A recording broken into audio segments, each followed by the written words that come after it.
To download Alight Motion on your PC, open your favorite browser. I'm using Google Chrome, and type Alight Motion PC.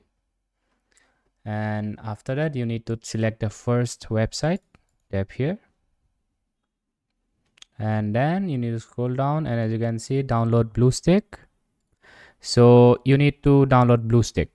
There is an option called download Alight Motion, but it doesn't work on your PC. Basically, it's an APK file, so it doesn't work. You need to download BlueStack. So after downloading BlueStack and installing BlueStack, it will pop up like this. So this is the BlueStack. Just search here Alight Motion, enter. This is basically mobile on your desktop. So as you can see, this is Alight Motion. Install it, and after installing it, you can play the game.